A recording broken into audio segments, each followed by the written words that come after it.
to actually meet the regulations and the certifications requirement by our Malaysian government and also the overseas regulations for overseas market. Yeah, next slide, please. Yeah, so besides that, we also use polyfloc series flocculants. So if you look at these pictures, we have many types of flocculants. So what are these flocculants used for? They are used as coagulant aid. So it means that if I use only supercoagulant, the result is not good in terms of water clarification. Then I would add on some other form of chemical to aid the treatment process or to enhance the treatment process. Yeah, next slide.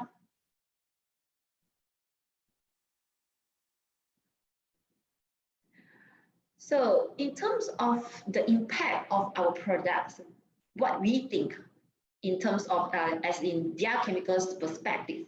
So in terms of socio-economic, I think we are able to produce healthy water with undetectable residue aluminum in the treated water.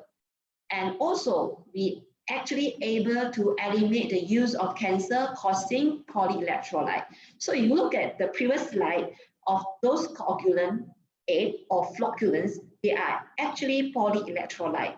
So in very rare case that we would want to dose this kind of polyelectrolyte into the treatment plant. And the reason is just because the residue of this polyelectrolyte will actually cause cancer to the end user. So therefore, we want to play our role to ensure water security of the country. And in terms of environmental impact, we produce 40% less scheduled waste. So in that case, we produce less waste that is harmful to the environment that we throw to the earth. And then we use less chemical and we ensure clean water for our future generation. Yeah, next slide. Okay, so therefore I would like to end my slide as we know that water is life and we would like to bring life to water. So that is the whole thing that we do.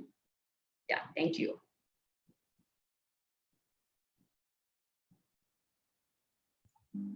All right, thank you very much, Prof. Chong, for that presentation. So just to let everybody know a little bit about Prof. Chong, yeah. So Prof. Chong has 15 years of water and wastewater treatment experience, particularly in the R&D area. She also worked in University of Nottingham as a professor as well. And her goal is, of course, to reduce the gap between research and commercialization. So that's why you can see a lot of the work is centered around that as well. She's published over 40 international journals, has a lot of book publications as well. Her area of specialization, as you know, there are some over here as well that you've just seen in the presentation. She also looks at biogas systems and water and wastewater treatment systems as well. And she's also a recipient of the ASEAN US Science Prize, all right, highly commended award, all right. And also she has been given the Knowledge Exchange Innovation Award as well. So clearly, students, I think all of us are students here who are watching. You can see that Prof. Chong has a lot of experience, and of course, feel free to use the Q&A session later to ask her all the questions and to pick her brain as well, to get her experience out of there as well. All right. Okay, so thank you very much once again, Prof. Chong. We'll be seeing you shortly again. All right, so next up will be myself. Oh yeah, okay. So in conjunction with today's event, I will be representing ICAM POPSIG, or that is short for Palm Oil Special Interest Group, okay? So that is short for POPSIG. I am the University Roadshow Director and recently the Deputy Chair as well. All right, so the Chair of the Special Interest Group is Prof. Chong Fong here, okay? So what I'm going to do now is I'm going to spend a little bit of time just to introduce to you what is ICAM POPSIG and what are the things that we do. I mean, aside from this virtual site visit, okay, there's a lot of other activities that we do as well. All right, so can I have the next slide, please? All right, so but before I go any further, I just want to give you some information, okay, about ICAM. ICAM is Institute of Chemical Engineers, and the patron for ICAM Malaysia is Her Royal Highness, the Queen of Perak Darul Rizwan, Tunku Zara Salim. Okay, so Salim. So she is the Her Royal Highness is actually the patron for ICAM Malaysia. All right, next slide, please. And a little bit about ICAM in general, then we will zoom in into ICAM POPSIG. Yeah. So ICAM in general has about, I think this number is already updated. We have about 40,000 members, if I'm not mistaken. So in 100 different countries. Yeah. So we have offices in Australia, New Zealand, Singapore, Malaysia, of course, as we know, and of course the head office will be in the UK. All right. ICAM is in charge of accrediting university courses and also for training programs as well. They also actively publish DiaChemical Engineer, which is the name of the magazine that ICAM distributes at a monthly basis. Yep. So aside from that, ICAM also is involved with organizing events, international events, and also a lot of training. So if you're already an ICAM member, whether a student member or an associate member, you will see a lot of emails flooding into your inbox about the trainings and also the conferences and all sorts of events and other beneficial resources and features as well. All right. So also ICAM, what they do is they award the chartered engineer status as well. All right. So this is a qualification, and also another additional one that they offer is the professional process safety engineer status as well. Yep. So next slide. All right. And this is of course specifically to ICAM POPSIG. All right. This is our special interest group specifically focused on palm oil processing. Okay, and next slide. And before I go any further, I just want to acknowledge our sponsors. These are sponsors not just even for our daily activities or monthly activities, but also for the roadshow as well. All right, so particularly I'd like to highlight the Malaysian Palm Oil Council, MPOC, also Desmond Balestra, the Malaysian Oleochemical Manufacturers Group, and many others that you see in front of you. These are all active sponsors. So if you're wondering, where can I apply after I graduate? There's a clue here in front of you already, if you're interested to go into the palm oil industry. Okay, there are of course many other companies as well, but these are some of the companies that you can check out as well. Next slide. So who are we and what do we do? So we are a special interest group that was formed in August of 2015, all right, in Kuala Lumpur. And the whole point of this special interest group is to provide a platform or a forum to exchange ideas and to share experiences and to encourage innovation and improvement in the palm oil industry. Okay, and we have volunteers who are passionate about the palm oil industry and process engineering.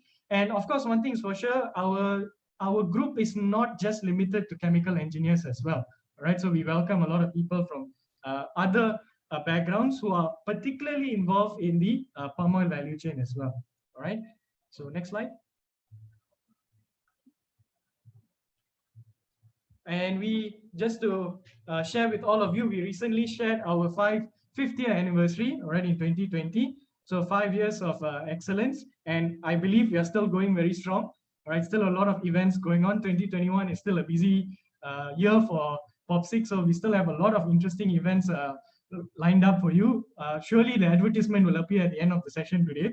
All right. Next slide, please.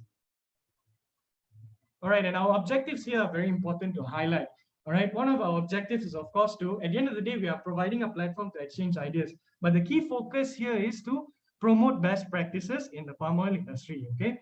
Next, also, we want to encourage innovation, all right, on how we can process palm oil and also to produce the products as well, and to promote professional aspects in the industry.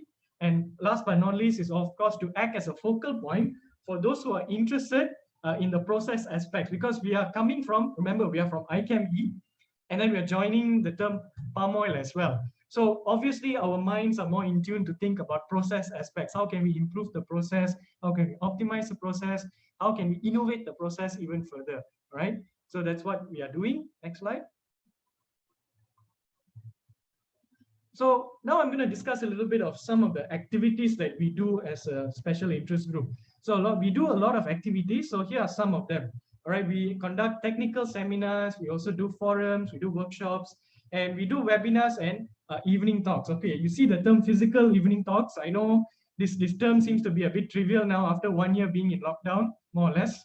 All right, but we have done a lot of evening talks. Okay, that we do at 6 p.m. usually every Monday of each month. All right, and what we do is we invite people to share their ideas, share their thoughts, share their innovations, and to have further discussions as well. Now, obviously, because of the current situation, we do it on a webinar basis. So we do it online virtually, right? So if you're a member of POPSIG, you will see these advertisements coming out every now and then for each month. Yeah. Next slide, please.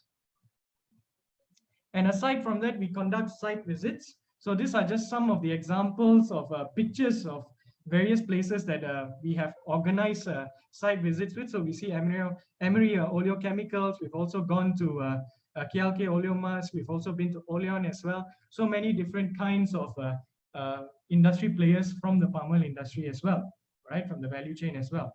And of course, now, ideally, because of the current situation, we're also considering doing a lot more virtual site visits in the future as well. Yeah. Next slide, please. And aside from the physical talks and also the seminars and all that, we also produce our newsletter. All right. So you will see that this newsletter, if you're a member of our special interest group, you will see that you will get this e-copy of our newsletters, which actually talks about the latest updates in the industry and some sharing, some articles from various authors who are heavily experienced in the palm oil industry, right? So, of course, we also do provide physical copies, but especially during these times, e-copies are also available as well. Yeah. Next slide, please. And apart from that, we also offer student bursaries. So we offer financial assistance to undergrad or postgrad students if they are interested to attend scientific conferences or workshops or any forum that is related to palm oil and palm oil industry. Okay. So if you are doing a FYP research, or you're doing a final year project, or you're doing a design project, and you, your team, or yourself would like to go and present it somewhere in a conference, we have student bursaries available. But the only condition here is that it should be related to the palm oil industry, because our focus is on that part. All right. So we normally give a bursary about 1,000 ringgit, up to 1,000 ringgit. And this is essentially to ignite the motivation of students and to support research and innovation in the palm oil industry as well. Okay. Next, please. And apart from that, you can also see this. This is another thing that we have available. We have the Best Final Year Design Award. So if any of you are doing your final year design project and it's related to the palm oil industry, all right, whether be it the upstream or downstream, all right, you can submit your final year design project report to us, and we will evaluate them, and then we will decide on whether the report submitted is deemed to be suitable to be awarded this prize. Okay, and this is a group of students from UTM last time has won this award, and the award is about 2,000 ringgit annually. All right, so this is an annual thing, yeah. So usually, if I'm not mistaken, we take in applications or submissions every year in the month of October latest.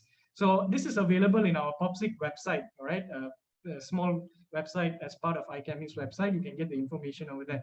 I think it's safe to say that recently students for 2020, the students from Heredwad University, Malaysia has won the award. All right. Next slide, please. And apart from that, we also get involved in outreach programs and activities as well. So you can see that some of our senior members like IR Kwa, who has spoken on radio as well at DFM to promote palm oil and the palm oil industry. We've also had some of our senior members also meet with various stakeholders, such as the ministers in our ministry as well. And then we also see also our key members engaging with key stakeholders in certification as well. Like you can see MPOC and MPOCC as well. All right, so we are actively engaging with various stakeholders in the palm oil industry as well. All right, next slide. All right, and apart from that, we are also an active sponsor of the ICAM Malaysia Palm Oil Industry Award. So I'm sure a lot of you are aware that ICAM Malaysia conducts the ICAM Malaysia Awards every year. And we are actively also a sponsor of the ICAM Awards as well for that particular category, which is the Palm Oil Industry Award.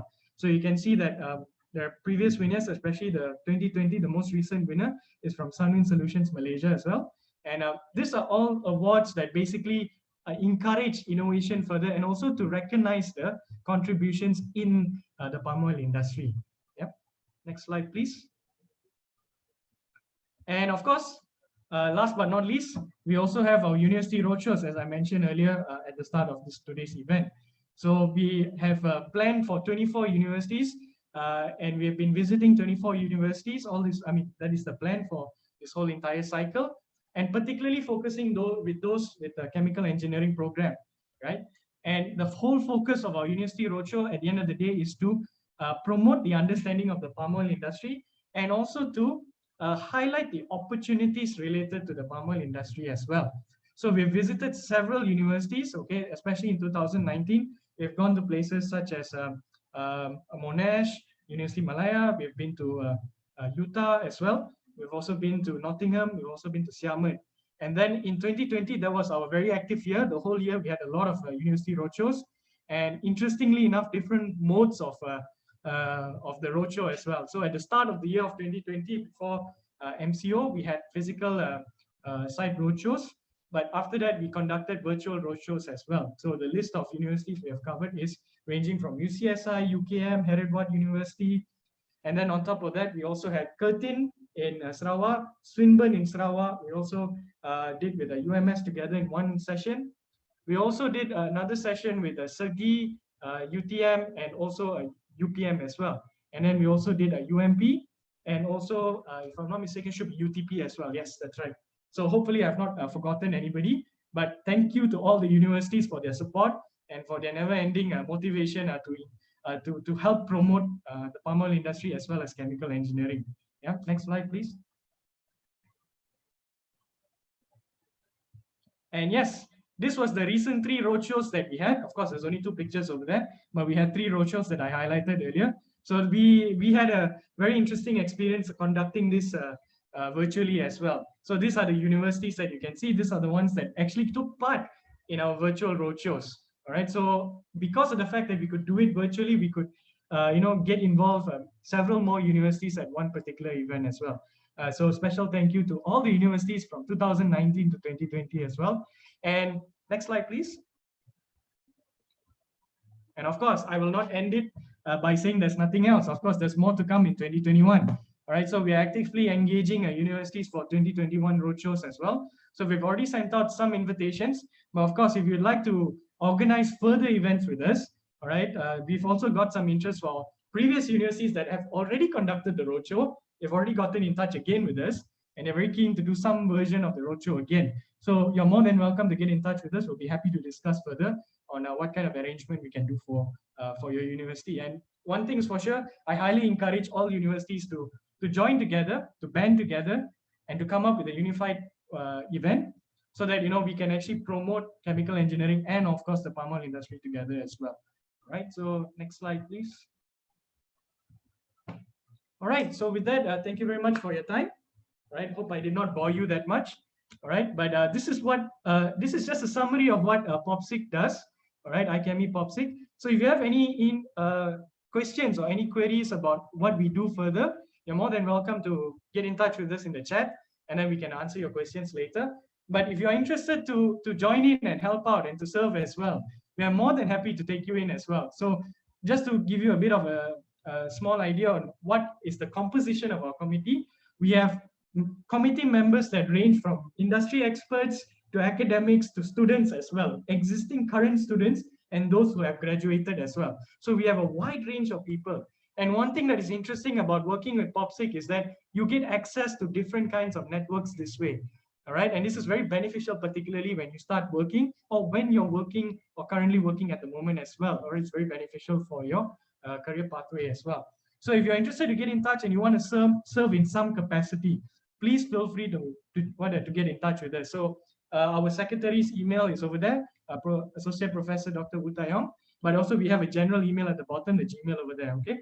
And if you'd like to know more about our palm oil special interest group, you can log on to this link in the front of you as well, all right?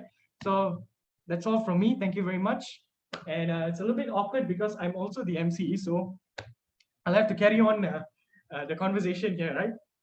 So, okay, so let's move on to the next talk here. So the next talk here will be, we'd like to invite Mr. Vincent Tiang, okay, who will be talking to us about the role of a chemical engineer in the palm oil industry. So this will be very useful especially we have a lot of undergrad students from probably chemical engineering and maybe other similar backgrounds or similar disciplines as well, or renditions of that. So let me introduce a little bit about Mr. Vincent over here. So Mr. Vincent is a chemical engineer at IOI Penn Century Oleochemicals in Sdn Bhd. Right, he is my deputy director for the Roadshows. Okay, and he's also a graduate from University Kebangsaan, Malaysia. He did his bachelor's in chemical engineering with honors over there. All right, and he's a recent graduate as well. So I think you guys can pick his brain on how, you know, what is the preparation needed to obtain a job and you know, to move on to the next stage of your life as well. That is if you're in your final year, I suppose. But for those students who are currently in your first to your third year, always welcome to start preparing now itself. Okay, and he's also a director of the organizing committee previously in the UTAR University Roadshow as well. So yes, Vincent and I had a bit of history, okay, in the past. Okay, we've partnered together to organize the roadshow in UKM back in, if I'm not mistaken, February, if I'm not wrong, right? I think it was February or March, I think it's March. Yeah, and he's also was the executive head of industry and professionalism in the Chemical Engineering Student Club in UKM as well. So without any further delay, over to you, Mr. Vincent. Yeah, thank you very much, Dr. Viknesh. So a very good afternoon to everyone who is on board with us today. So again, my name is Vincent. So I'm a recent graduate in chemical engineering. Currently working in the pharma industry. So yes, afternoon. In this session, I'm going to share with you all about the role of chemical engineers in pharma industry. So throughout the session, my presentation can be categorized into 3 sections. So first, I'll be talking about the pharma processing industries. Then we'll touch on the chemical engineering knowledge that are being applied or integrated into the pharma industry. Last but not least, I'll also touch on the several challenges lying ahead for the industry. Okay, so next slide. Yep, next slide. Okay, so before we dive into the role of chemical engineers, previous slide. Let's go to a more general picture about vegetable oil. So why we need vegetable oil? Basically because the population in the world is keep on increasing, as you can see from the statistic here. So together with the population, the demand for vegetable oil is also increasing. So this vegetable oil includes palm oil. So palm oil is actually one of the major source of food oil in the world. Okay, next slide. Okay, so palm oil, oil palm tree, is grown predominantly in the equator regions, which covers Malaysia as well. So as for now, Indonesia and Malaysia are the 2 major palm oil producers in the world, where both countries account for 86% of the global palm oil production, while India, China, and the European Union are the largest importers of palm oil in the world. Okay, next slide.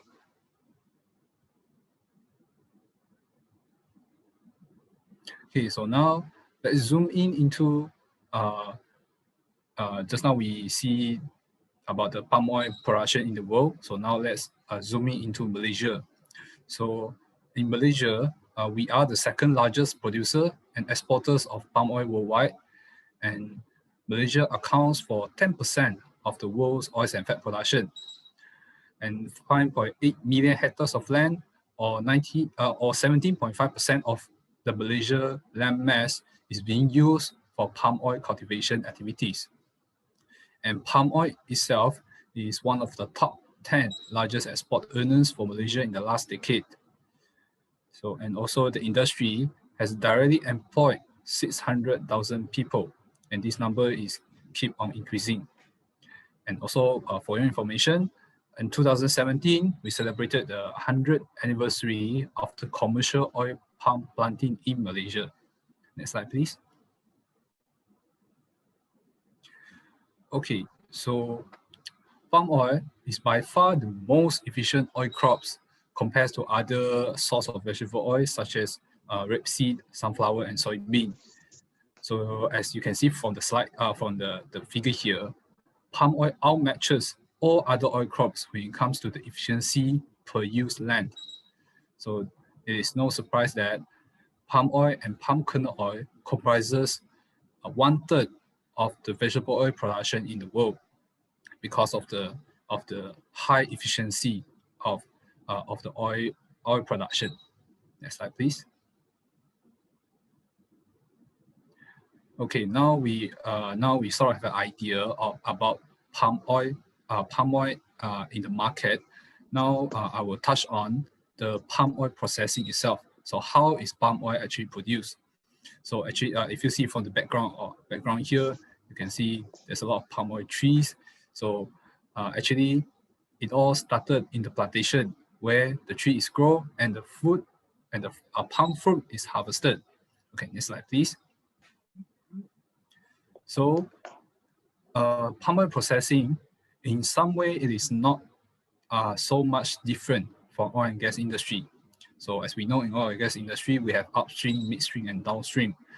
The same applies to the palm oil industry. So the upstream is actually the palm oil mill, where the palm oil fruit harvested from the plantation is sent to for there to produce the crude palm oil, and also the kernel crushing plant is also part of the upstream. Then the palm oil refinery is the midstream, and then we go further down. At the downstream, it will consist of biodiesel producers, specialty fats, and also oil chemicals. So this part is the downstream of the palm oil processing value chain. Next slide, please. So in the upstream or in the palm oil mill, the fruit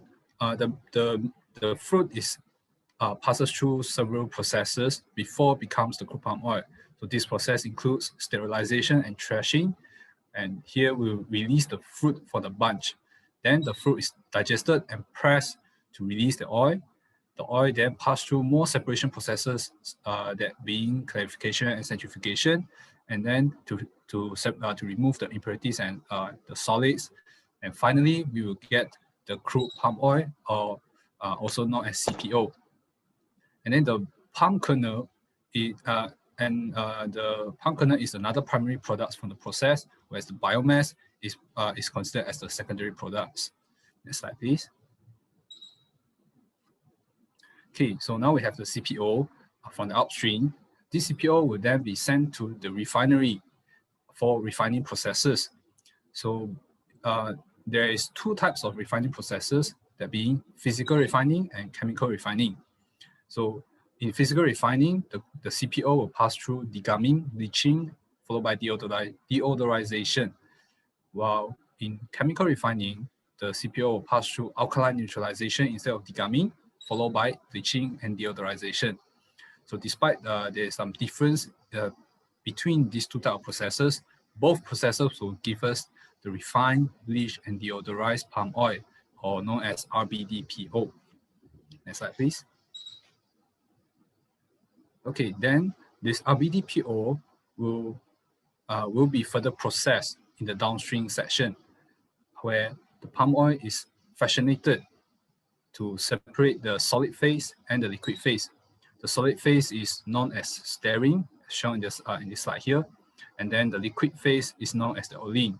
The olein can be further processed again to in this region we call it as the specialty fat production.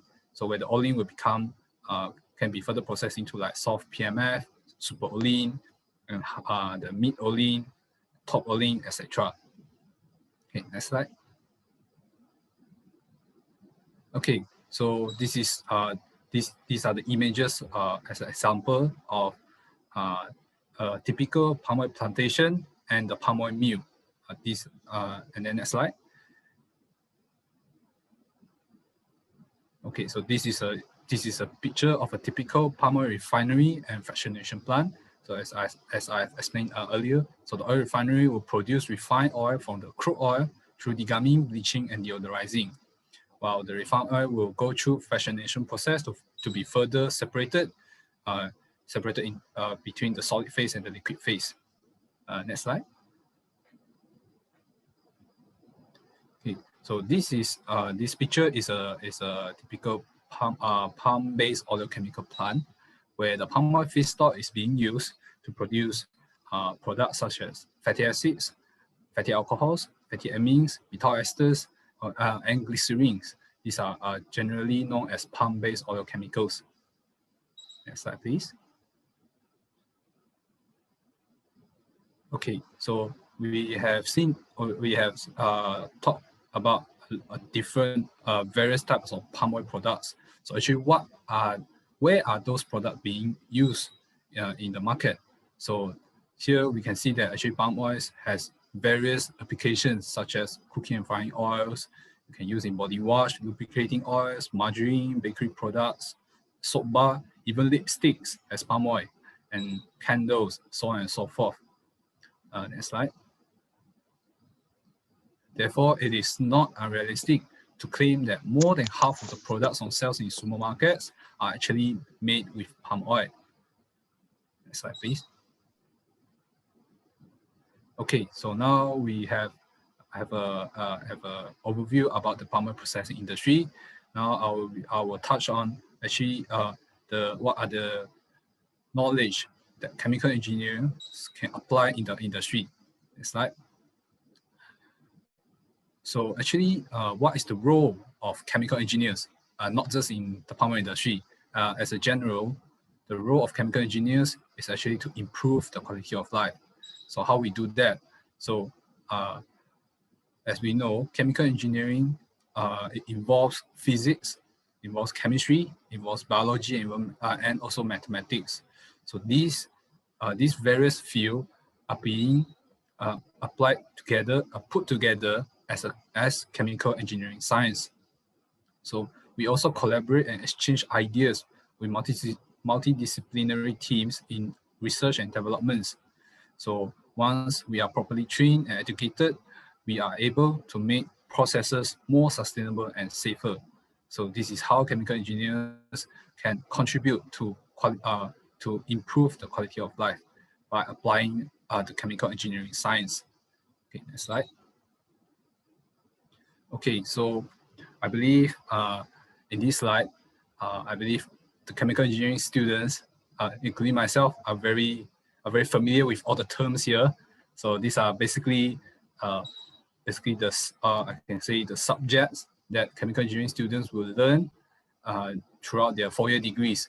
So such as process technologies, mathematical modeling, safety, thermodynamics, and economic evaluation and sustainability, so on and so forth. So actually these subjects are actually, the knowledge from all these subjects are actually applied very heavily in the palm oil industry. So for example, actually palm oil industry consists of a lot of separation process like distillation, crystallization, filtration, etc. So all these processes are being taught in chemical engineering programs. So the chemical engineering students, actually they have in-depth knowledge about all these all these processes. And also chemical engineering students will learn mathematical modeling to simulate processes for processes such as catalyzed reactions and also crystallization. And palm oil industry, as a processing industry, we cannot avoid hazard studies, management of change, all these safety related activities. So actually chemical engineers play a very important role in these activities because they have knowledge on safety and also loss prevention. And there are many more like process control, troubleshooting. These especially for those working in plant operation like myself. So we deal with a lot of troubleshooting, a lot of process control. So we need to apply the knowledge from system analysis and also for the process technologies as well. And we can go on like economic evaluation can be applied in cost optimization, plant debottlenecking, and also sustainability is actually very crucial in palm oil industry, as the industry is always moving forward to optimize resource usage, and always moving forward to convert waste to wealth. Okay, next slide, please. Okay, so chemical engineers have a very wide range of career options in the palm oil processing industry. So this slide here can show the examples of the career options. The first being front-end engineering and design. So actually chemical engineers, we learn how to design process plants during our degree program, right? So in the front-end engineering and design, you might be involving in designing certain unit operations, or you might even be involved in designing one process plant. And engineers, chemical engineers also involved in plant operations. Like myself, I'm currently involved in plant operations. So engineers will be in charge in one or several plants. So in terms of the operation, the production processes, engineers can also involve in quality and assurance of the products. Engineers can also involve in research and developments, like what Dr. Viknesh and Prof. Chong is working. And engineers chemical engineers will also work on continuous improvements. And last but not least, technical sales and marketing. So okay, even engineers can become salesperson. Yeah, but the thing they sell is more on technical, on the processes. So these are the several options that we as a chemical engineers can go for after we finish our studies. Next slide, please. Okay, now I will touch on the challenges lying ahead for the palm oil industry. So actually, as advanced as it is, there's still a lot of challenges that palm oil industry is facing right now. So what are they? Next slide, please. Okay, so in general, the challenges for palm oil industry is to produce high quality palm oil using cost-efficient and sustainable processes. So, okay, so it can be separated into these three pillars, which is oil quality, plant efficiency, and process sustainability. This is basically the entire. This is the core challenges that the palm oil industry is facing, and is current. And both oil processors and technology providers are continuously looking into solutions to solve these problems and prepare for new challenges ahead. Next slide, please. Okay, so for example, in oil refinery, so these are the several examples of the challenges that refinery is facing in terms of efficiency, quality, and sustainability. So in terms of efficiency, it's basically how can we reduce, how can we increase the production capacity by reducing operating costs, by saving more energies, by increasing more high value side streams. And then as for qualities, there are a lot of oil qualities for palm oil. Like the most recent the most recent one being the CBD and GE. So I believe Dr. Viknesh did mention about a little bit about this in his presentation earlier. So even my final research project is about CBD in the palm oil as a contaminant. So these are currently the industry is transitioning to address this issue. As for sustainability, that it will involve how can the palm oil processing use milder processing, use less chemicals, or maybe apply enzymes, and also how the industry can innovate the processes so that it can be more sustainable from the crop until the oil. Okay, next slide, please. Okay, another interesting topic surrounding palm oil industry now is the industry 4.0. Actually, this industry 4.0 is a major challenges for Malaysia as a whole. But for palm oil industry, it is generally known that palm oil industry is a very labor intensive industry, especially in the upstream. So now the challenges is how can palm oil industry embrace industry 4.0 and how can they transition to industry 4.0. So Industry 4.0 is a trend of automation and data exchange. So it includes things like cyber physical systems, IoTs, cloud computings, and connected computings. So in general, it's a digital transformation where we can actually see a lot of this in other economic activities. You can see things like e-wallets, like online shopping. All these things involve digital transformation. So now this transformation, palm industry has to embrace this transformation in order to be sustainable, to be more sustainable. So as chemical engineers, skills will be engineered. There will be a high demand for engineers that can design, build, troubleshoot, and maintain these digital technologies.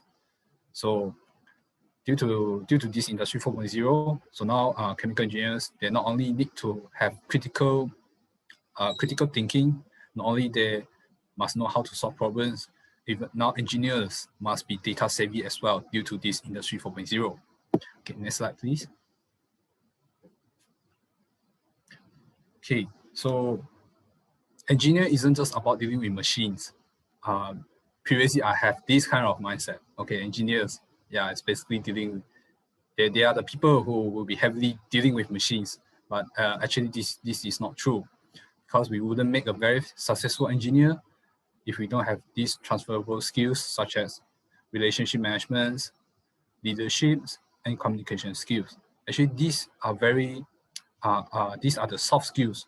Are very you can say it's a very simple, but it's actually very important soft skills for engineers, not just chemical engineers. If we want to be a successful engineer, we must have very strong soft skills. Next slide, please. Okay, so what does palm processing industry expect from engineers nowadays?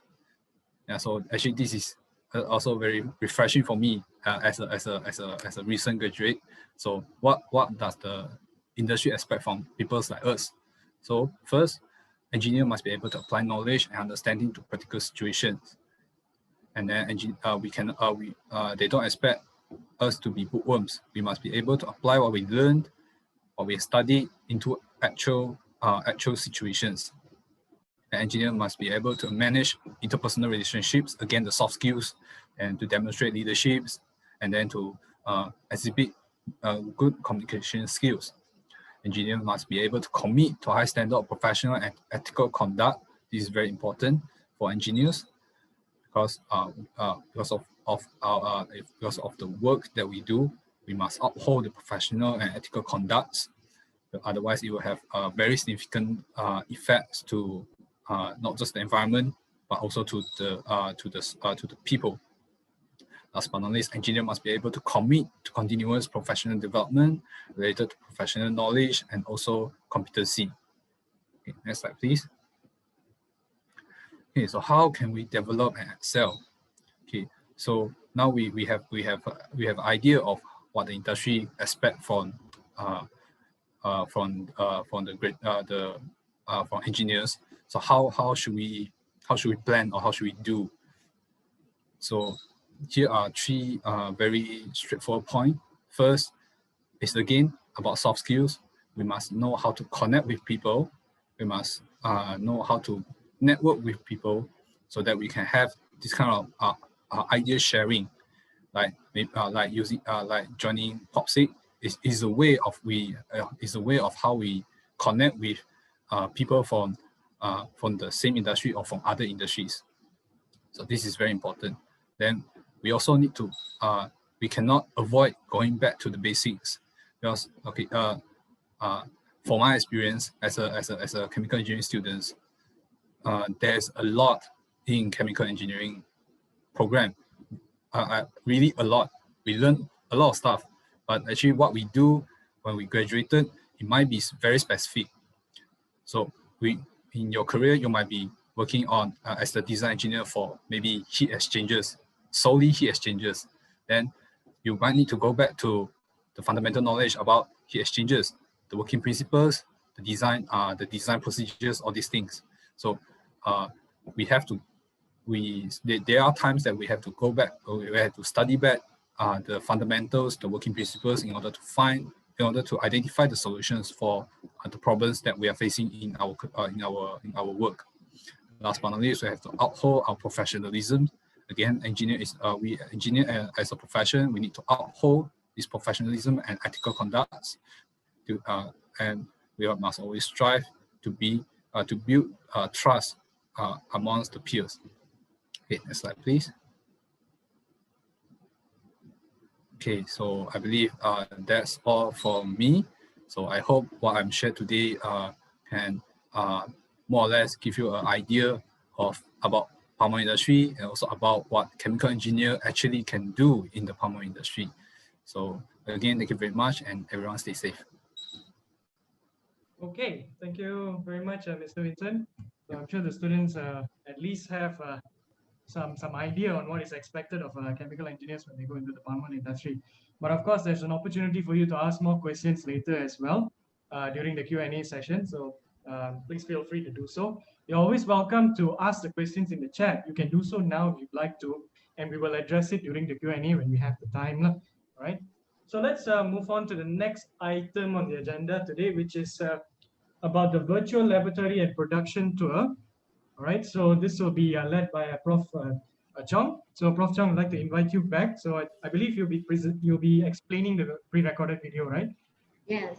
Okay, Yeah. please go ahead. Please go ahead. Yeah. So thank you, Dr. Viknesh. So welcome back to all of our students here. And then we would like to present you on the virtual tour of DiaChemicals Sdn Bhd. Yeah. So yeah, let me start the video. Okay, so DiaChemical, if you see that this logo is a signature of a water droplet, a clean water droplet. So this is our DiaChemical building. We have two branches. One is in Subang, another one is in yeah, the video is gone, right? Yeah, the video seems to be gone, but all right. So apologies, you just give us a few minutes. We're facing a small little technical difficulties. Yeah. Maybe while waiting for the videos to return back to normal, if you have any questions you want to type in the chat room, you can always type. And then also for additional information, DiaChemical, if you look at our previous slide, we are more focusing on creating a chemicals for water treatment. But obviously you are still thinking of, out of curiosities, how this water treatment is related to palm oil, for example. But if you know that water is life, so it means that it is related to everything. So like in Malaysia, we have a lot of wastewater treatment, a lot of companies that require wastewater treatment service. So in DiaChemical, we have our clients that is from biodiesel industry, we have clients from oleochemical industry, and then we have clients from palm oil milling industry. So we provide not only the solutions for the water treatment, we also provide the solutions for their water treatment. So that is how you actually come across too. So it means that being a chemical engineer, you kind of being exposed to various opportunities, and those opportunities or those industry, it could be specific or it could be essential or supporting industry. So like for example, water treatment industry is kind of supporting industry to all other industry, ranging from palm oil, ranging from semiconductors, ranging to be basically everything or any industry which requires water as well as energy. So like why I say is that this company is related to any company which dealing with energy, for example, is as simple as that. Like you have an automobile industry. Basically, they don't use chemical, but they need energy. They need, for example, heating. So in the process of heating, they need a boiler. They need steam to run some engines, for example. So steam does produce condensate, and the condensate does require water treatment. So that is how water is being related to every industry. And that is why this industry, we call this as essential industry. If you look at what we have in the current MCO, saying that what are the industry are essential. So obviously, water treatment is essential industry. Energy-based industry or any industry providing energy is essential. Or for example, MOX.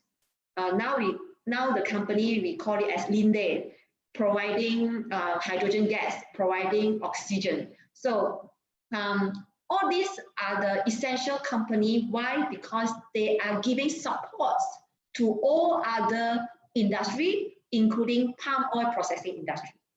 So that is how it is actually being related. And in this case, you can imagine that the whole industry is in a community. When you talk about a community, it means that we need engineers to bring towards to the advancement of this community. And this community will consist of engineers from various disciplines, which covering from chemical engineering, civil engineering, mechanical engineering, or even those working under biotechnologies. So we cannot afford to have none of them. Why? Because without the teamwork of the engineers from various disciplines, any industry will not be successful. So this is what I will actually explain more in the Q&A sections later on. And I'm going back to Oscar. Is that Oscar already done with the video? I don't have a copy of the video. Vincent is having the slides. Yeah. So I guess, Prof. Chong, I think we can proceed on to the next agenda first. Yeah. Then we'll come back to this later. So, so I think because the person hosting the video is disconnected, so we'll just give us some time to get back. So in the meantime, yeah, maybe Viknesh, why not I use, you allow me to share my screen. I get the video from my side. Can, no problem. That's more than sorry. Yeah. Definitely okay. Yeah.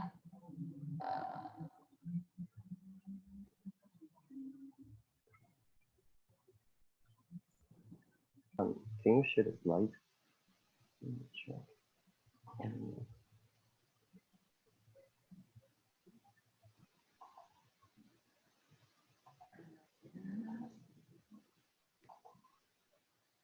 Okay.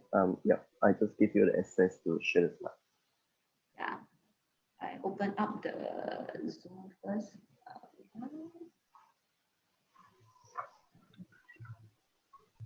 So for the participants here, just give us a few minutes. Yeah, sorry for the inconvenience.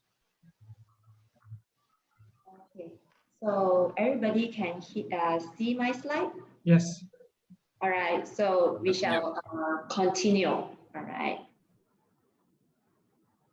Okay, so this is our office building, and now you are moving to our main gate. Remember, to any treatment, any process plant, adhere to the safety rules. So that is your first step to respect an industry. So make sure that you have your safety boots, make sure that you have a proper attire. And if you look at this, we have you are doing tanker loading, you can see containers.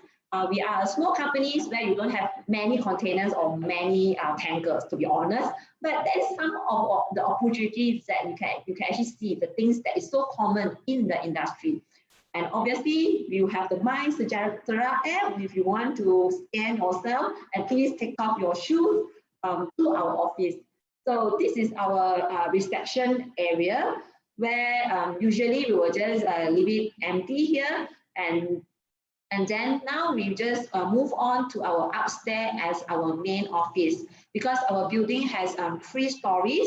So now is our first floor, and then Amma is opening the door and you can actually see our office. So our office here do not really have, because our company, we call it as an SME company, we do not have many staff.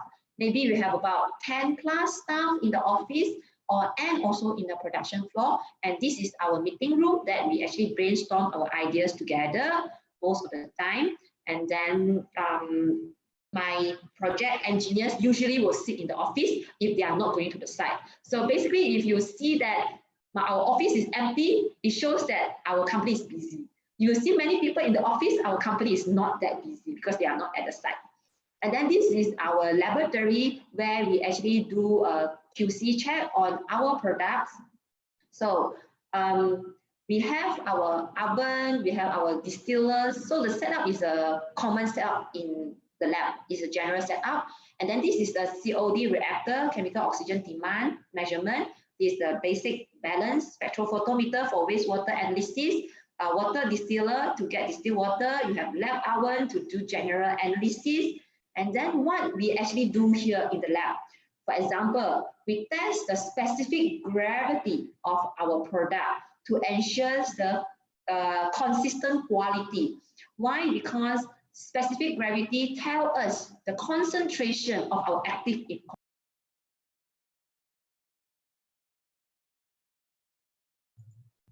Prof. Chong, sorry, I think you're accidentally muted. All right. Yeah. Yeah, we do titrations at our to know about the chloride content of our polyaluminum chloride, because you know the chloride content, you know the aluminum content, you will predict the molecular structure of the PAC. So that is the key thing. So this is titrations of aluminum oxide. So when you do the titrations, most importantly that I found that the endpoint detection is very important to ensure the accuracy of your results. Okay, and then this one is more on application. You produce a chemical. You want to know the chemical molecular structure, that is theory, but you want to apply it into water treatment. So when you want to apply it into water treatment, we conduct jar tests. So jar test means that it's very simple. You use a jar to do testing. We dose in the coagulant into the wastewater, and then we just put the spoon to actually stir if you don't want to use a jar tester. And then you can see that the turbid water will be clarified with small sludge, where we call it as microfloc. And then after that, you put in flocculant, which is the polyelectrolyte. And then you keep stirring it so that the microfloc will actually be enlarged to become macroflocs. Macroflocs, it means that the floc or the sludge, which is big enough, and it can be settled within almost instantly, for example, within 30 seconds. So this is how we enhance the settling process. And that is why flocculant, we call it as coagulant A. We have the coagulation process in the water clarification and then in the settling process. So that is the difference between coagulation and flocculation. So if you look at the water now, here it is like once the stirring stops, you can see the floc instantly and the water is clear. So this is the application part of our chemical. And then most of the case, this sludge is more on the wastewater sludge. Usually raw water sludge will not be like this. So now we go to our process plant. Firstly, how to produce our chemical. Our raw material is raw aluminum ingot. And this aluminum ingot is a virgin ingot. It means that we cannot use recycled aluminum, for example. Why? Because due to high purity requirement. And this is our hydrochloric acid storage, our second raw material that is needed. Once the aluminum and chloride added inside the reactor, the reactions will look like this. So it's an exothermic process. And once the process is being matured, we will transfer everything to the tank farm. So this is all our tank farm to store our end product. And this end product will be sent for quality assurance analysis. Yeah, so thank you for watching. And then I shall actually return back the sessions to our MC so that we can actually proceed to Q&A session.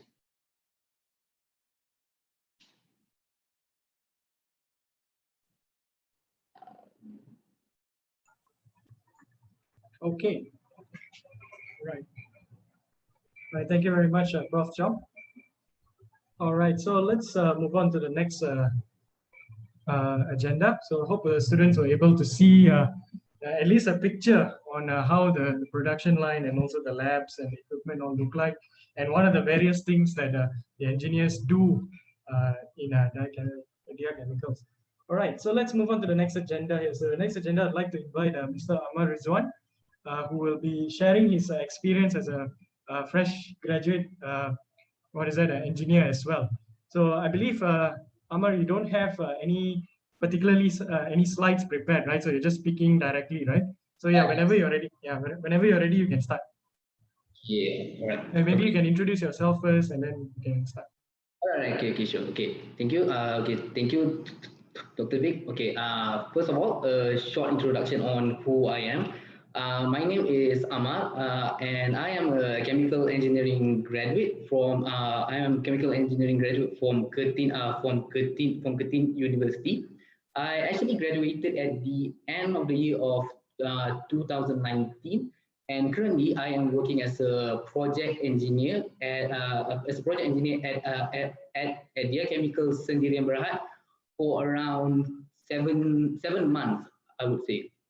Okay, and now first of all, to be frank with all of you, I don't actually have much to say lah, since I'm still a very much a fresh graduate engineer, and I'm not even sure if I'm even the right person to be sharing my experience with you, but I will try my best lah, to try to share what I have learned, and also maybe provide some advice that for all of you would be engineers, so that maybe you could take something for you for when you all become engineers in the future lah. I think I should probably start my sharing session. I think a good point to start lah would be probably my first experience working at a site. Now then, my first experience working at a site, the first proper site that I actually went to was a Sime Darby palm oil mill effluent site at Pulau Keri lah. That was the very first site that I ever went, and I didn't actually went alone. I went with a co-worker of mine. Now, this is the first advice that I can actually give to you guys lah. When you go to a site, please try to prepare all of your safety equipment lah. My first time going to a site, I didn't actually prepare much safety equipment. I only had a safety boot. I didn't even wear a safety helmet, but luckily my co-worker actually had a spare helmet lah, so I was able to enter the site because my co-worker actually had a spare helmet. So like basically the first thing first, before you actually go to a site, try to ask your seniors or your supervisors like what you need to bring along lah, so that you don't cause trouble for other people lah. Now, everyone usually think that working as an engineer, you would work an easy life, that you would mostly work in an air-conditioned room, that you don't have to do all of the hard work, and that is actually mostly true. But however, it actually depends on what kind of engineer you are. It actually depends whether you are a project engineer, or you're a sales engineer, or you're a production engineer, or you're a service engineer. Now, for me, I can only talk based on my experience as a project engineer with a chemical engineering background. As a project engineer, most of the time I am actually staying in an air-conditioned room. But there will be times in which you will have to prepare to go to site. And knowing the climate and weather of Malaysia, it gets real hot. It really gets really hot, especially if you have to work from 12 p.m. until around 3 or 4 p.m. It is really hot, and it is really tiring. So I'm not going to try to sugarcoat anything to you. I'm going to try to tell you guys the actual working environment, especially on site. Now, for my first time working at a site, we actually went there to install a flow meter, and also to check the rust pump over there to see if there's any problem. Now then, the flow meter, okay, like some of you might think installing a flow meter is as easy, right? Yeah, I mean, it would be easy, but the thing is the flow meter is actually 4 meter high. It is actually on a wall 4 meter high. It's not 4 centimeter, it's 4 meter high. So just imagine, how do you install a flow meter that is 4 meter high? Even using a ladder, you can't reach 4 meter, you know. So like for what we did lah, we use a ladder to get up onto a beam support lah, and then from there we actually we installed the flow meter from the beam support over there. Even then, even after we have gotten on the beam support, it was still very high. It was still very hard to install the flow meter. It's like our hands could just even barely reach the flow, could barely reach the flow meter lah. And not only that, we also had to work like during the day from 12 until 4. So it was hot, and it was also at a position which if we were to fall, I would say we would probably be hospitalized lah. That is if you're lucky. So if you're not lucky, you will probably be dead, to be honest lah. So this is some of the things you have to prepare lah. Like working in engineering, sometimes you have to be prepared to work in this sort of situation lah. You can't say like I can't work in a hot environment, or sometimes you also have to work in a situation that is a bit dangerous lah. But that's why you also have to prepare all the safety equipment needed. Like usually the safety equipment that you will need will be safety helmet, safety boot, and also safety vest lah. That would usually be the things that you need to prepare lah. And another experience that I can share with you guys would probably be my first time doing plant trial lah. My first time for this plant trial experience, it was actually at KLK Oleomas. The KLK Oleomas plant was actually at Pulau Indah. So we had to conduct. Just for context, for this one, I also didn't went alone. I went with another co-worker of mine. Okay, so we had to conduct a plant trial for like 1 week straight, and basically we had to ulang alik lah. We had to ulang alik from our office to the site and then back to our office for that 1 week period. So just imagine lah, you go out at 9 a.m. in the morning, and when you get back home, it's around 9 p.m. at night. So it's more than the working hours lah, because usually you would work like 8, right? This one I go out at 9 a.m. and I go back at 9 p.m. lah. So sometimes you have to be prepared to sacrifice some of your own personal time lah, because it is still your job and it is still your responsibility. It is your job and it is your responsibility to do all of this, since you are a project engineer. As for the case of mine lah. Now, another advice that I can give regarding my plant trial at KLK Oleomas lah would be that at the KLK Oleomas site, there are a lot of operator, general worker, and technicians that are working there. So basically, try not to be so arrogant lah, I would say, because some people, I'm not saying this to all of you guys lah. I'm pretty sure that you guys are definitely nice people lah.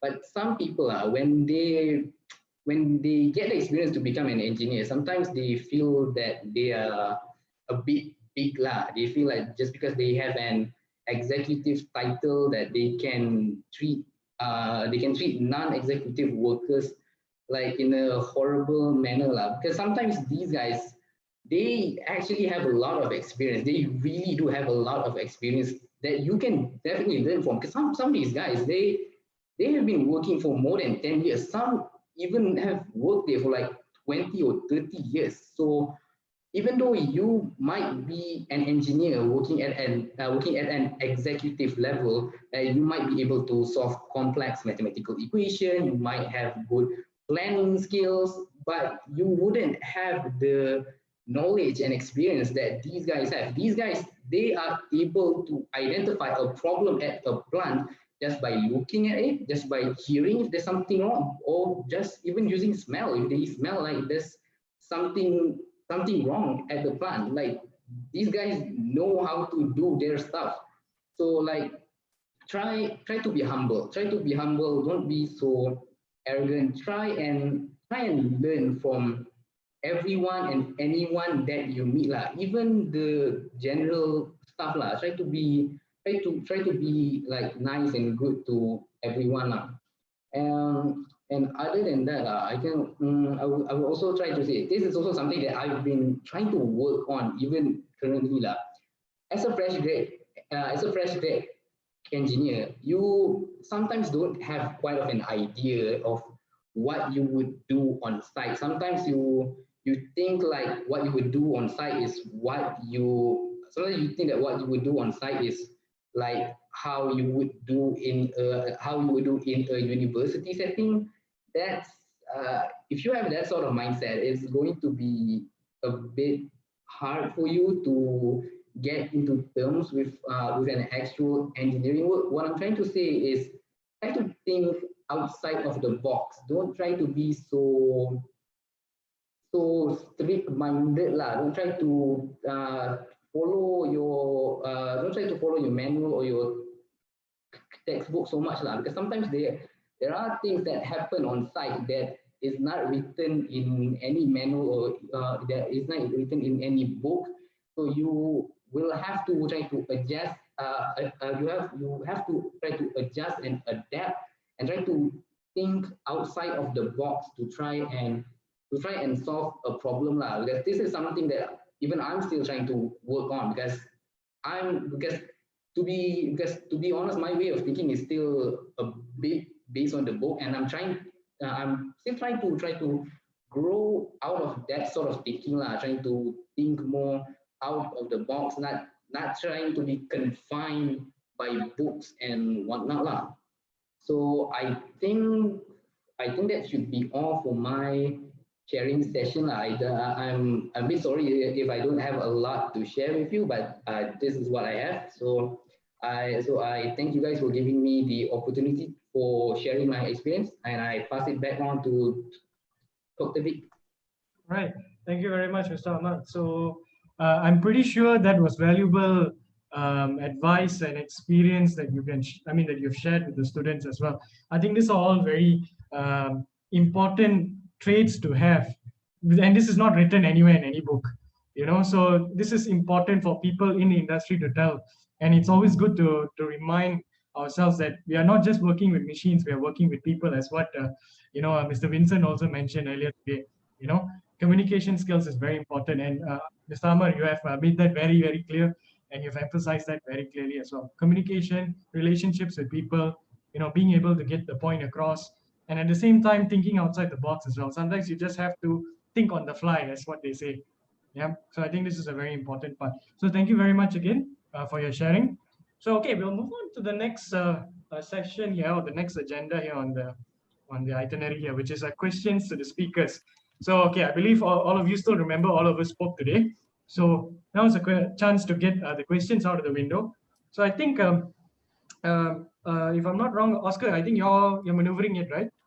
Yep, I'm maneuvering. Okay, that's good. So we will get the questions flowing through the ones that have been posted to us first prior to the event, but we still see some questions already coming in the chat. So we'll monitor that as we come along. Right. So let's look at the first question here. The question was, what are the most common treatment methods employed by companies in Malaysia to remove ionic contaminants?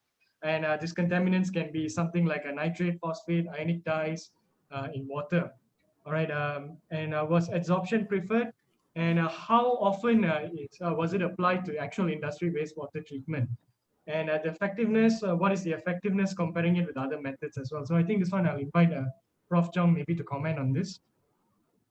Thank you, Dr. Vic. So basically, very obvious, this question is posed to us, DiaChemical. And okay, to remove ionic contaminant, for example, nitrate, phosphate, and ionic dye, and I believe AS, it should be arsenic, if I can get it correct. So different components, even so they are anionic in the basic, they need or require different treatment technology, and it's also depending on what is the level of contaminant. Level of contaminant, it means that what is the concentration. So like for example, we have wastewater having high nitrate composition. In that case, we will use nitrifications and denitrifications for the treatment. So it means that you need to have a tank with an aeration to ensure that nitrifying bacteria is actually growing inside the tank, and then after that to convert whatever nitrite to nitrate, and then you need a denitrification tank to actually remove the oxygen. So you have to maintain the tank static so that there will be a conversion from nitrate to nitrogen gas. So one is changing to gas form, it means that the contaminant is removed. So if you look at any water treatment, everything is actually goes back to mass balance. It will not be destroyed by itself. It will be converted from one form to another form. So you just need to remember that to ensure there is an efficient treatment, you need to have the contaminant being converted from soluble form to insoluble form in the form of solid or gas. That's it. That is the whole idea. So that is nitrate. Like for example, phosphate is aerobic condition. You need to treat it in an aerobic treatment process. Anionic dye is actually, you need a chemical physical treatment and then followed by aeration system. And then arsenic, definitely you need a chemical physical treatment. So in that case, answering to your questions on adsorption, is that preferred? So the answer to you is, if it is a small amount at a low concentration for the objective of polishing, the term polishing is used, then adsorption is preferred. And then how often this adsorption is applied to the actual industrial wastewater treatment? Adsorption unit or activated carbon adsorption is a very common unit in the wastewater treatment industry, and it's always at the end of the treatment itself, at the end of the treatment process itself. And it cannot be afforded in the upstream process where your contaminants still have a very high concentration. Why is that? Because the efficiency will be low. You need a lot of activated carbon, and it will, at the end of the day, does not being cost effective. Right? Besides talking about treatment is effective, treatment effectiveness. So, and then also it's not practical. Why is that not practical? Because your adsorbent will be saturated in 30 minutes, for example, in 1 hour, and you have to keep changing. And in Malaysia, usually regenerations of activated carbon in wastewater treatment is not that common. It's just due to this process is quite expensive, and you cannot afford that in the water treatment portion. If in the process, it's fine. If you talking about like chemical industry, chemical processing, using adsorptions with regeneration is quite common, but not in wastewater treatment, right? So in that case, answer to the third question is like how effective if it is compared to other methods. I would say is that membrane filtration, chemical precipitation, electrochemical processes will give you a higher removal efficiency as compared to adsorption. But sometimes at the final discharge, you want to do a final polishing step to ensure that it meets the discharge limit, then adsorption process will come into place. So therefore, the technology that you propose is depend on your application and how suitable is that. Yeah, so that is my answer. Yeah. All right, thanks, Prof. Chong. But I will direct some follow-up questions as well before we move on to the next part. There are some follow-up questions on treatment as well. So there's a question here asking, how does your company treat sediments that form after coagulation and flocculation process? Will the sediments cause secondary pollution in the environment? So I guess this will be very much depending on how much you can reveal, Prof. Chong. But yeah, so over to you. Okay, so the solid that is actually formed, we call this as sludge.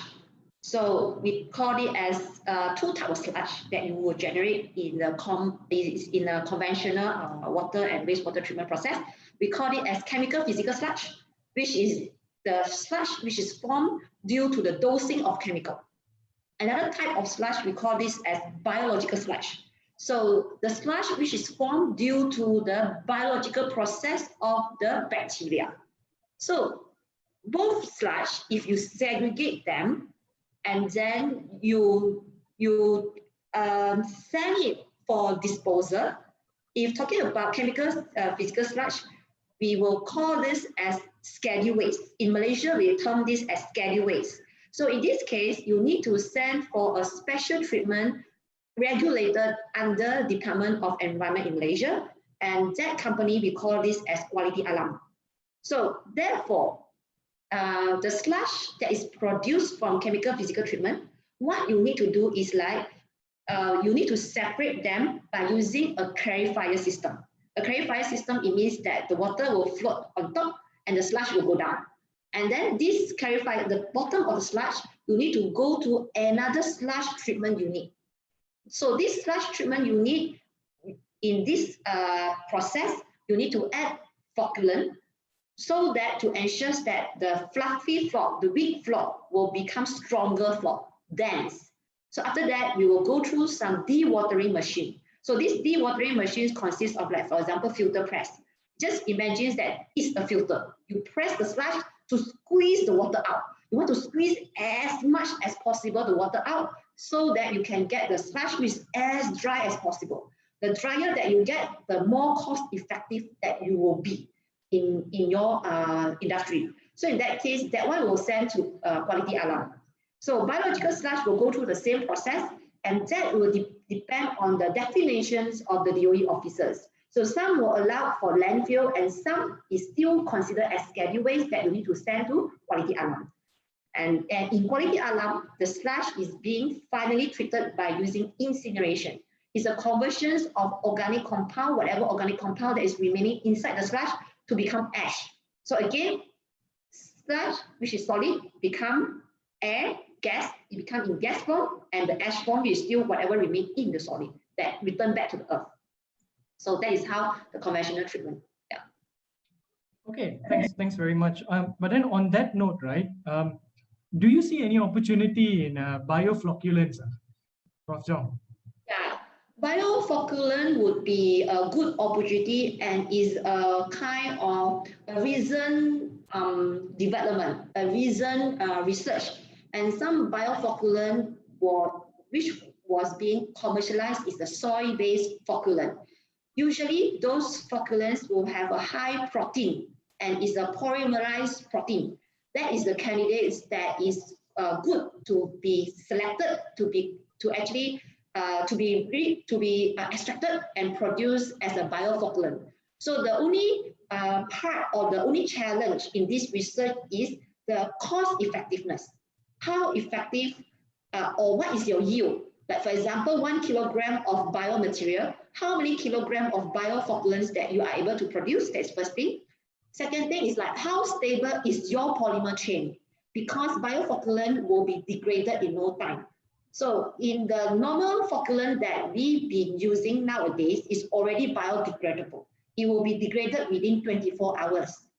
So in that case, for your case, when your biodegradability is guaranteed, but if it degrades too fast, you will not get the effectiveness.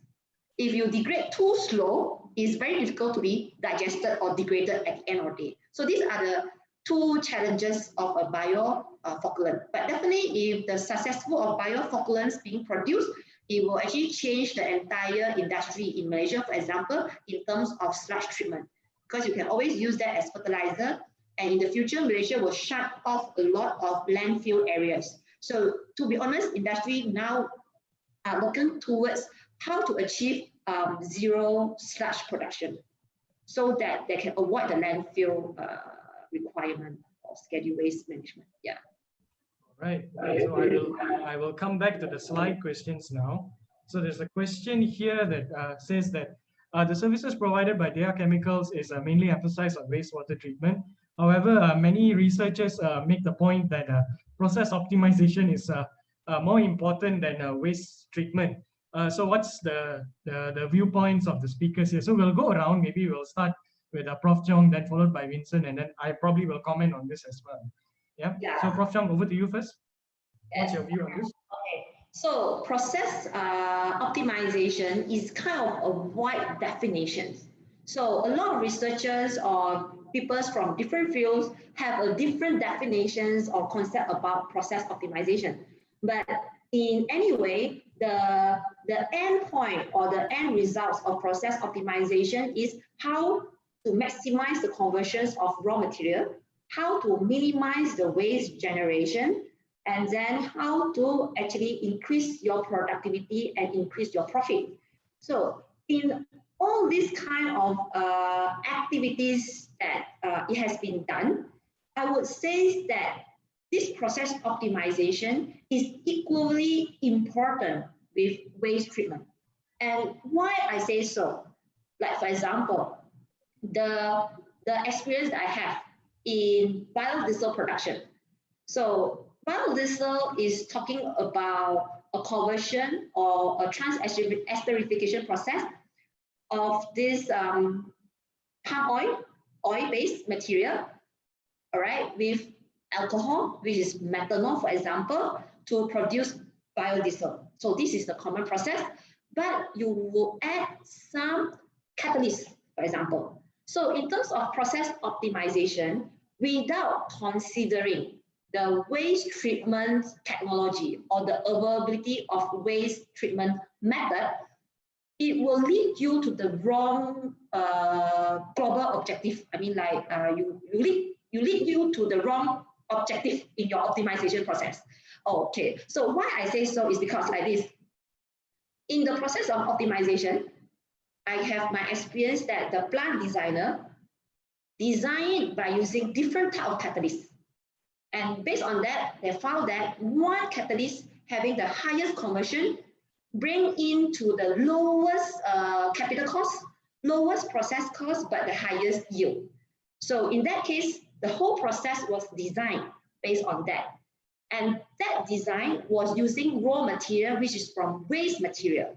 So it's kind of an innovative process. So that industry is willing to try this new technology. I would say that it's quite brave. It's very brave, all right? Rather than using a trans-esterification process to produce biodiesel, they attempted an esterification process. So everything is fine, everything is done, and testing commissioning was done as well. So upon testing and commissioning, one big problem happened. When the plant, the wastewater come into our plant, no way the wastewater can be treated. No way. So many times that they have tried, it was a failure. So because of that, just due to that reason, the whole process need to be converted back from an advanced process of esterification going back to conventional process of trans-esterification. So that is the whole pengajaran, the lesson learned that we encounter. So therefore, I would say that process optimization is equally important as waste treatment. And when you do a process design, ensures that the waste treatment methodology is being established first.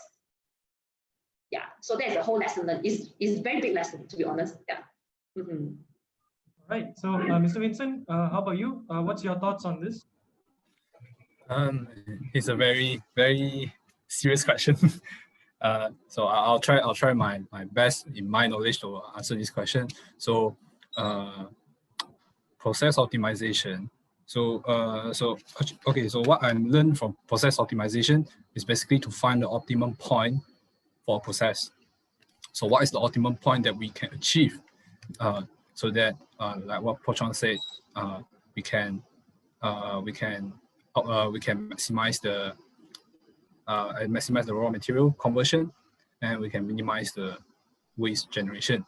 But I believe, based on my experience and my understanding, the truth is that there will always be waste generation. We cannot, when we say zero waste, it means that we are actually using that waste for other purposes. So in the end, by definition, that generation is not waste anymore. So when we talk about is process optimization more important than waste generation, I would say both have their importance, both have their significance. We have to optimize processes, otherwise we will have too many waste generation, which will eventually cause more implications to the environments. But that's why we need waste treatment technologies. So so if you ask me, can we have process optimization and we don't have waste treatment technologies, I would say no. We would definitely need waste treatment systems. But on that note, we should also find ways to not discharge this as waste. If possible, we make it to zero waste. I believe that zero waste is actually it has a very big potential. It's just that we need to identify how can we utilize the waste that we generate so that eventually it won't become waste. All right, thank you. I think I probably can weigh in a little bit as well. I think I agree with the two speakers on the importance to that extent. But I would like to make a distinction here. Process optimization is technically a philosophy, all right? And waste treatment is actually a treatment stage in the plant itself. So I guess the question is coming from the standpoint of, what if we optimize the process? Do we reduce less waste, therefore we don't need waste treatment? I think process optimization can be divided into many areas. One is you can optimize that particular technology's performance. All right. Another one is you can optimize the entire system or plant's performance itself. So it very much depends on a lot of factors. One of the factors being whether do you have enough money for this kind of thing. You know, this is actually, it always goes back to money. If we can talk about sustainability, we can talk about so many things. But if you don't have the capital to invest in such things, then we have to look at alternatives.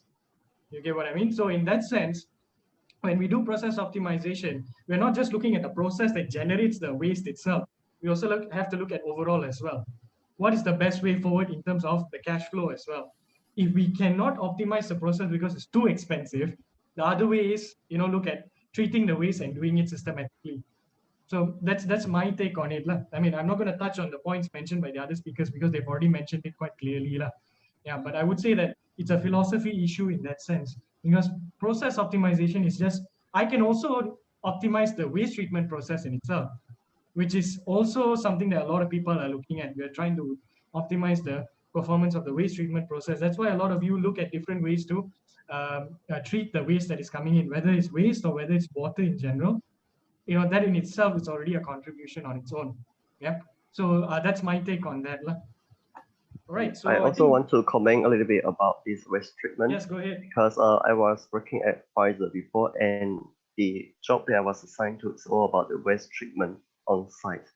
So Pfizer has a medicine which is generate a lot of iodine waste, and iodine waste on my site here in Ireland in Europe is not the largest volume waste, but it is the highest cost to treat the waste.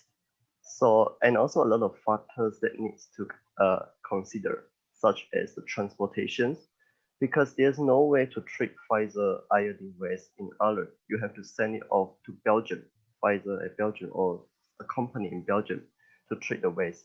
So the best way, like I would say, the companies will mostly want to find the most economical way to do the things. Like to them, money is the most important thing so that they can feed the employees. So that's why I would say process optimization also applies to the waste treatment. It's just not limited to the upstream side, but also at the downstream side until the waste treatment. And yep, that's all from me. Yeah, I guess in that sense, we can unanimously agree that actually it's not that one is more important than the other. It is both work in tandem. I guess it's both needs each other. And as much as I'll just leave this as one note, okay, one final note on this topic. We can try our level best to achieve zero waste. But remember, that's just the design. But when the moment it goes into operation, a lot of funny things will hit the fan, you know? So on that point of view, that's when we have to start acting. And if you don't have a waste treatment system, I think we're all screwed, you know? So in that sense, I think it's plain simple that it works in tandem in that sense, right? So regardless, there will be deviations, there will be disruptions in the process as well. So it's still necessary to have a proper system that treats the waste or handles the waste at least. Yeah. All right. Thank you very much, all the speakers, for that question. Let's move on to the next one. So we have, still focusing on DiaChemicals. And then I think we have other questions as well. We'll move on to that as well. So, okay, the question here is, what is the most challenging thing in existing water treatment industry? And was the cost of water treatment a major expense in typical process plants? All right. And I think there's a follow-up question. In this COVID-19 situation, all right, how's the palm oil industry doing at the moment? I think I can take that. Probably Vincent can support me on that. Probably the first question, Prof. Chong, over to you. All right, so going back to this one, definitely the chemical cost is the major cost of treatment in any water treatment plant. Just share with you, like for example, Penang, having the cheapest water in Malaysia, the state which actually sell the water which is the cheapest. And because of that, because of the chemical cost, and because of the cheap water cost, they cannot afford to do sludge treatment. Can you imagine? So now their sludge pond is full, and they are thinking of any innovative way to actually convert the sludge to any other valuable product or byproduct which can be recycled and reused. So when you look at this scenario, it's quite clear that I would say that the chemical cost is taking almost 80% of the water treatment cost. Like electricity, manpower is actually less than that, all right? And then talking about what is the most challenging thing in the existing water treatment industry is, firstly, our river is getting more and more polluted. That is the first fact that everybody need to be aware and be responsible. Like for example, last time, the river that need treatment, probably what we need to deal with is only heavy metal and suspended solid, or the turbidity of the water. So maybe during the rainy season, it goes high up and that's it.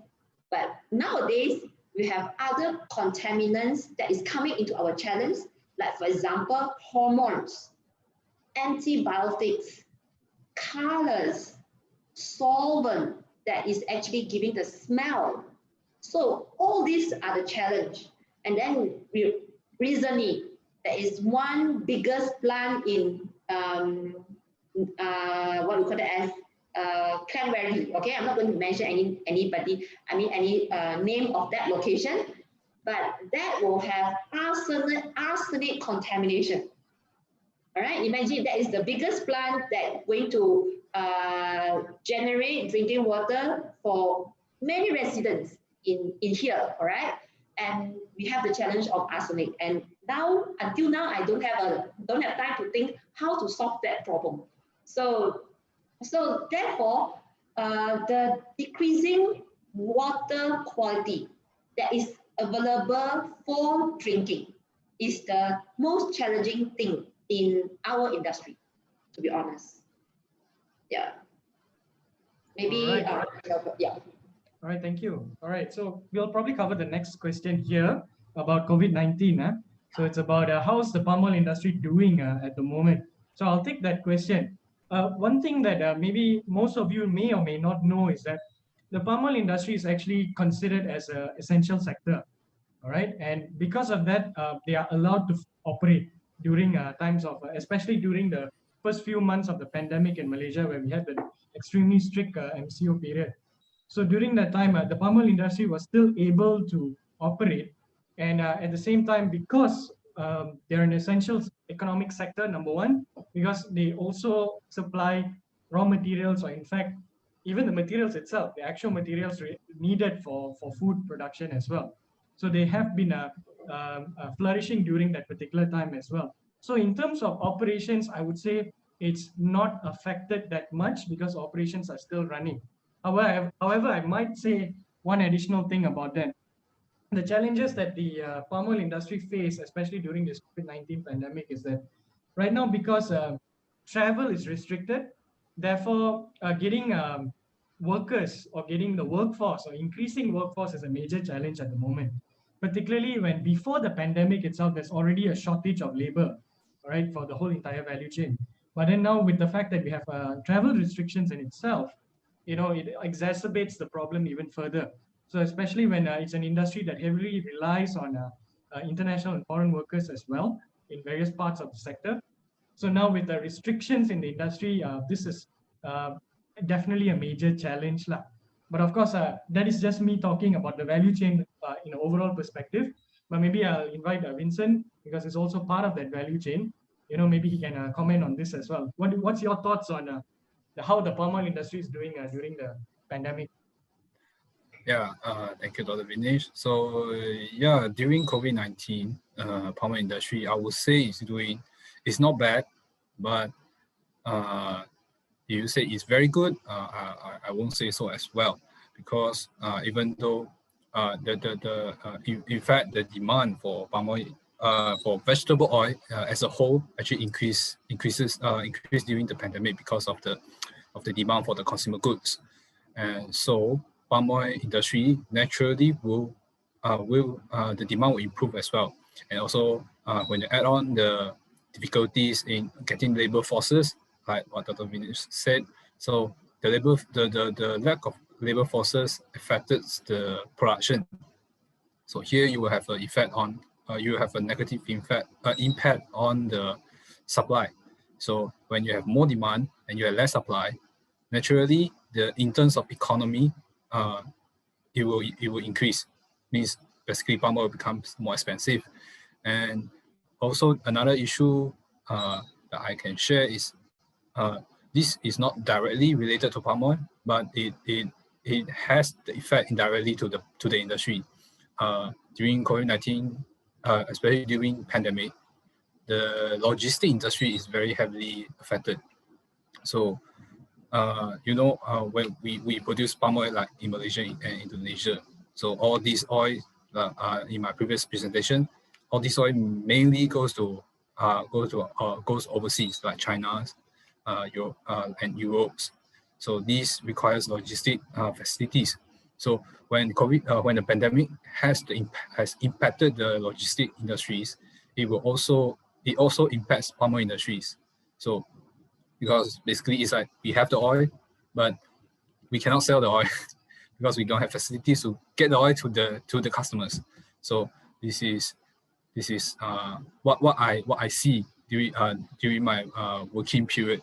So I hope this can provide some information for the audience today. Yeah, right, thank you very much. Yeah. Oscar, do you have anything you want to add as well? I have nothing much to add on this one. I'm not quite familiar with it. Okay, that's fine. But feel free to chip in anytime. Yeah. All right, so let's move on to the next part. I just want to ask if the question about quality assurance on palm oil industry has been asked already. No, we have not covered that one yet. I think okay, I will try to switch back and forth. So I will cover another few more on the slide. Then we'll see we have time because we are a bit running out of time. Yeah. So we will try to cover that. So next we move on the internship. Most of the students will the students will want to know more about this. Yeah. So it's a common theme in all the roadshow events. All right. So does this company open for internship? Prof. Chong, what are your thoughts? So what we'll do is like you can just send in your applications through our website. There is a general inquiry. Please feel free to send in your application. Okay. And I think we can move on to the next part also of this question. It says here, is there any software required to acquire an internship? All right. So obviously for engineering, okay, basic one you really need is an AutoCAD. And I only realized that there are a lot of undergraduate students, even so they're very good in Excel. I realized that not good at all. They don't even know Excel is able to do multiple things beside times, plus, and minus. Even some of those students coming with internship, they don't even realize that Excel is for us to do calculation. They thought that it's only to build table and graph. So please, anyone want to apply internship, make sure that you really know what is Excel. All right, and then AutoCAD is the basic one that you really need to know. Okay. And then if talking about what works that mechanical engineers will be assigned in DiaChemicals Sdn Bhd, I just want to continue with the sharing sessions that I have previously. You have to understand that the whole industry is a whole community. And this community, the technical part of it is led by engineers. It's not led by a chemical engineer per specific, and it's not led by mechanical engineer per specific. So for example, taking up to DiaChemical point of view, we have project division, like Amma is our project engineers. Now, we is a chemical engineers, we know only about the process, okay? Process, for example, we design a chemical treatment process, okay? But chemical engineering is just the mastermind or the brain of it. That's it. Chemical engineers, basically, when you go to project, you will become almost, I tell you, almost useless. Why I tell that it is almost useless is because we, the best thing that we know how to do is like, we have our design, we translate our design, whatever on paper, into actual condition. So the design part is easy, to be honest. And when you are a fresh graduate, you are so brave to design because, to be honest, you do not know what you are designing. You do not know whether it's correct or wrong. You are so brave. You are just like a small cat going into a cave where you have a big tiger inside. So that is the whole thing. But it's fine as a fresh graduate because you have so many new ideas, all right? But when you translate into practical manner, that is the part that you face the most important or most critical issues, okay? Like for example, my design, okay? If talking about the best efficiency in an anaerobic biogas reactor, I simulate my process. I have equations, I have calculators, I have software like Aspen HiSys. I found that my tank need to be, for example, 13 meter high. Then the questions come, who want to build the tank for you? You want a civil engineer to build for you or a mechanical engineer to build for you? Then you start to communicate with them. And then without any experience, you talk to a civil engineer. The civil engineer tell you that you better go back. Why? I cannot build the tank which is 13 meter high, to be honest. If I build a tank 30 meter high, it will be leaking. Oh, then you cannot imagine why they say it's leaking. And then after that, they ask you to go and find mechanical engineer. Then mechanical engineer says that, yes, probably I can build the tank for you, but how you would want me to build the tank? Then they will start asking you for all other details. But you have a communication breakdown in between. Why is that? Because mechanical engineers want to know exactly how your process is being done so that they can support you. But you yourself know only a very general process. You do not know in details. In details, it means that mechanical engineers will ask you, what's your pipe size? And you cannot answer. And what is your tank material, for example?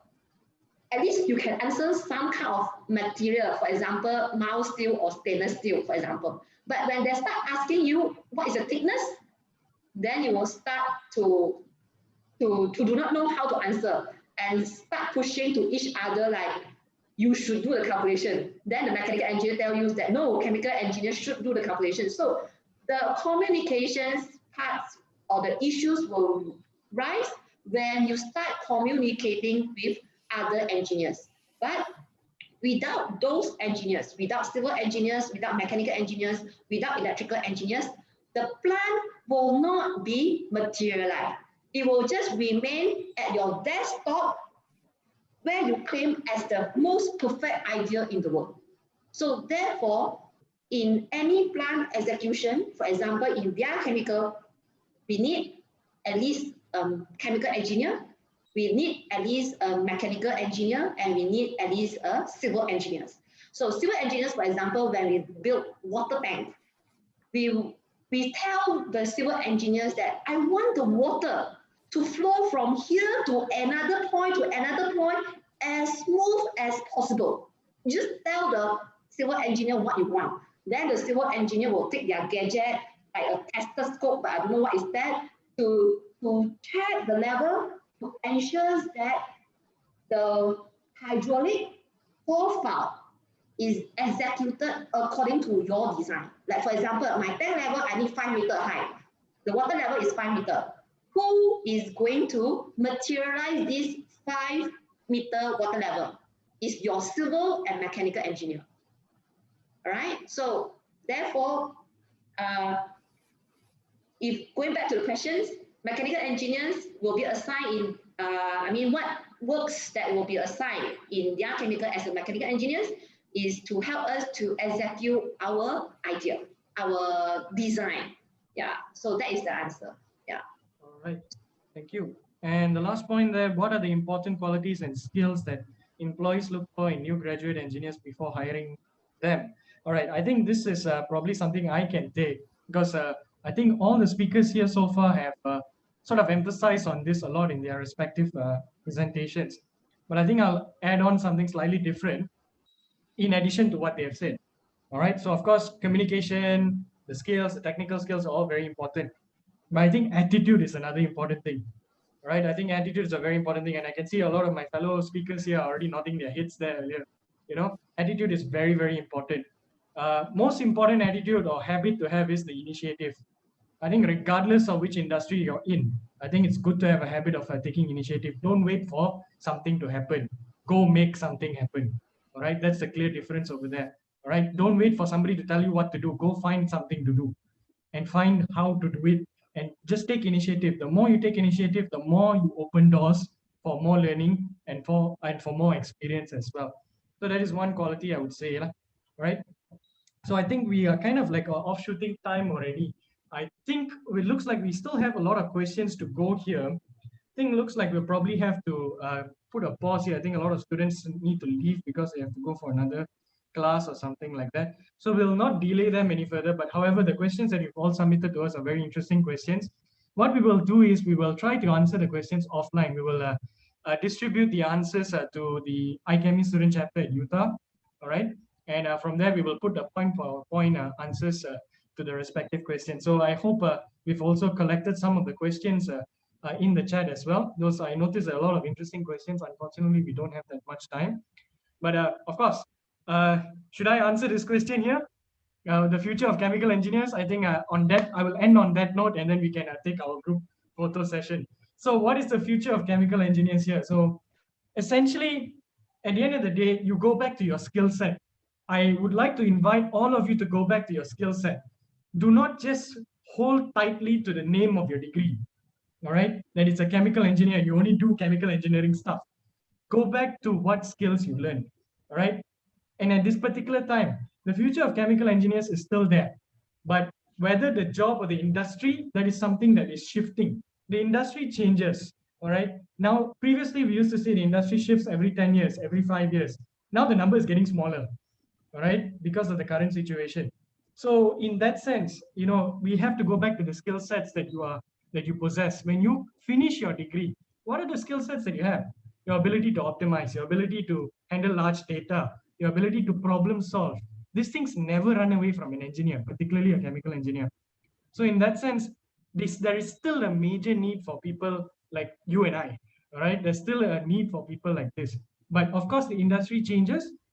But at the same time, at the end of the day, chemical engineers, another name is process engineers. We look at processes, right? Whether to optimize, design, operate, all right, or to manage processes. At the end of the day, the process can come in any shapes or forms, all right? So in that sense, definitely there is a future in chemical engineering. There is a future for chemical engineers, and I'm sure my fellow speakers here do agree with me as well, all right, in that sense. All right, so on that note, I think we can end today's session. But before you all go, I think there is a, you also have some exit form to fill up, and there's a feedback form for that as well. So please give us your feedback on today's session. All right, we'll be very happy to look at the feedback and also to incorporate that into our future events as well. All right, we were very happy to have you. But before we go, I think the student chapter in UTAR would like to organize a quick group photo. So I would like to invite all the students and all the participants to please turn on your webcams and to your video feeds as long as the bandwidth allows us to do so. Okay. Hopefully it does not crash on us. But in that sense, please turn on your webcams so that we can get everybody in the picture as well. Right? This is proof of your attendance. Okay. So please, I invite you to turn on your video feed. So I think for the representatives from the UTAR student chapter, you let me know, you give me the signal if you're, everybody's ready, because I'm only seeing a certain amount of people. Maybe if I put gallery view, maybe I can see a lot more people. All right, for those of you who have turned on, thank you very much. Please hang in there. All right, just a few more minutes. So if you see quite a lot, Dr. Vic. Yep. Yes, so I will, is it okay if I host the group photo? Yes, please go ahead. All right. So, guys, please get ready. All right. In 3, 2, 1. All right. One more photo. All right.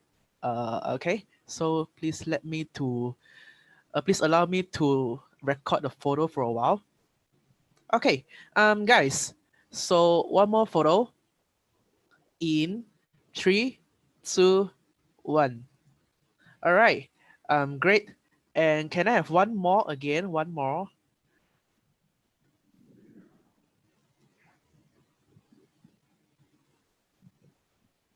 All right, let us have the photo, have a group photo in the count of 3, 2, 1. All right. Thanks a lot. Thanks to all of you. All right, I'm sure our face is hurting already, smiling so long. All right, so thank you very much to everyone who took the time to attend today. Thank you very much to the speakers as well, Prof. Chong, Mr. Vincent, and Mr. Amar as well. And also thank you very much to the POPSIG committee as well for putting this together, and also the ICAM student chapter at UTAR as well. All right, thank you very much and have a nice day. All right, take care and stay safe. Bye-bye. Yeah, thank you.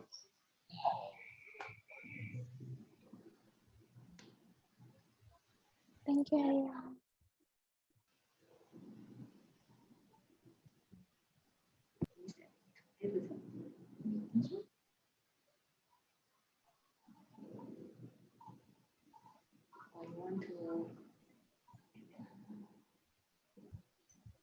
I need to send the chart. Questions.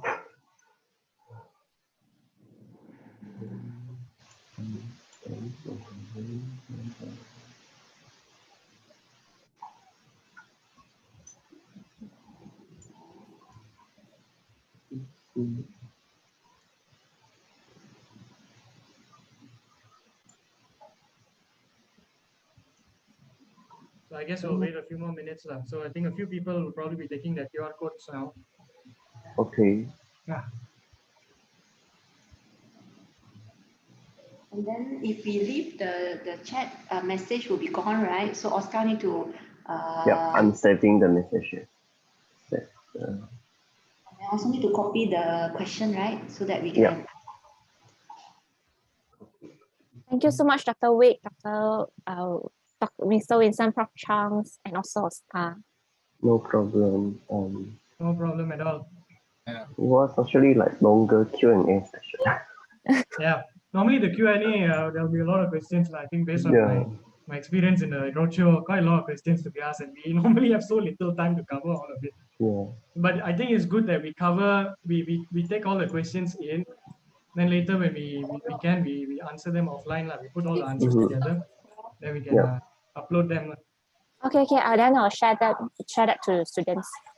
Yeah, I will share the slide just now with the questions and the feedback form to you and also to other university student chapter leaders, so they can fill the form about what they think, like what they think they need to be improved or what are their expectations, so we can improve for our next what's it called, virtual roadshow with Okay. other universities. Okay.